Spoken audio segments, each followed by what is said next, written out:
ఆంధ్రప్రదేశ్ హైకోర్టులో AP DGP post నియామకానికి సంబంధించి ఒక అనూహ్యమైన పిటిషన్ దాఖలైంది. మరో 3 రోజుల్లో ప్రస్తుతం డీజీపీగా ఉన్నటువంటి ద్వారకా తిరుమలరావు గారు రిటైర్ కాబోతూ ఉన్నారు. తన కొనసాగింపు కోసం ఆయన ప్రయత్నాలు చేశారు. మరికొందరు లైన్లో నిలిచినా కూడా మొత్తం మీద హరీష్ కుమార్ గుప్తా గారిని డీజీపీగా నియమింపబోతున్నారు అని తెలుగుదేశం పార్టీ మీడియాలో వార్తలు వస్తూ ఉన్నాయి. అండ్ జగన్మోహన్ రెడ్డి గారికి సంబంధించిన మీడియాలో మాత్రం ఒక నార్త్ ఇండియన్ లాబీ నెక్స్ట్ 4-5 సంవత్సరాల వ్యవస్థను వాళ్ళ గుప్పెట్లో పెట్టుకునే విధంగా పైరవీలు చేస్తూ ఉన్నారు. వాళ్ళ పైరవీలు ఫలించాయి.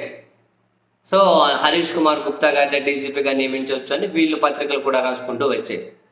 ఈ క్రమంలో ఆంధ్రప్రదేశ్ హైకోర్టులో పడ్డటువంటి పిటిషన్ ఏంటి అంటే, ఏపీ డీజీపీ నియామకానికి సంబంధించి సర్కార్ సుప్రీంకోర్టు గైడ్ లైన్స్ని కానీ యూపీఎస్సీ నిబంధనలను కానీ ఏవి పాటించలేదు అని, అవి పాటించి డీజీపీని ఎన్నిక చేసే విధంగా ఆదేశాలు ఇవ్వండి అని చెప్పి ఆంధ్రప్రదేశ్ హైకోర్టులో ఒక పిటిషన్ పడింది.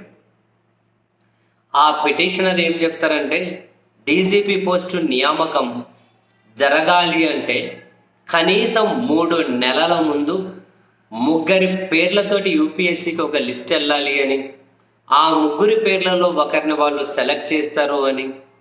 కానీ ఆంధ్రప్రదేశ్ ప్రభుత్వం మరో 2 రోజుల్లో డీజీపీ పోస్టును రిక్రూట్ చేయబోతున్న వేళ ఫిల్ చేయబోతున్న టైం వచ్చినా కూడా, మరి 2 రోజుల్లో డీజీపీ నియామకం జరగబోతున్నా కూడా ఆ 3 పేర్లతో లిస్టే యూపీఎస్సీకి పంపించలేదు అని,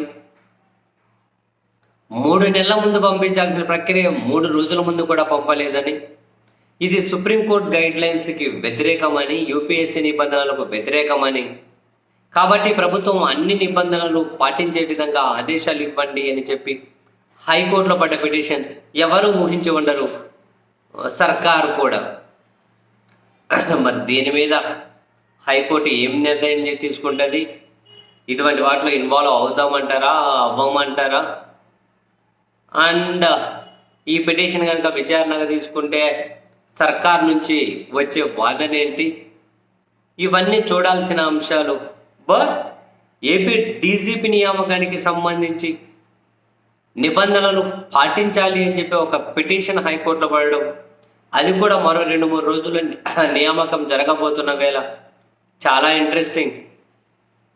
మరి పిటిషన్ మీద హైకోర్టు ఎలాంటి నిర్ణయం తీసుకుంటుందో చూడాలి.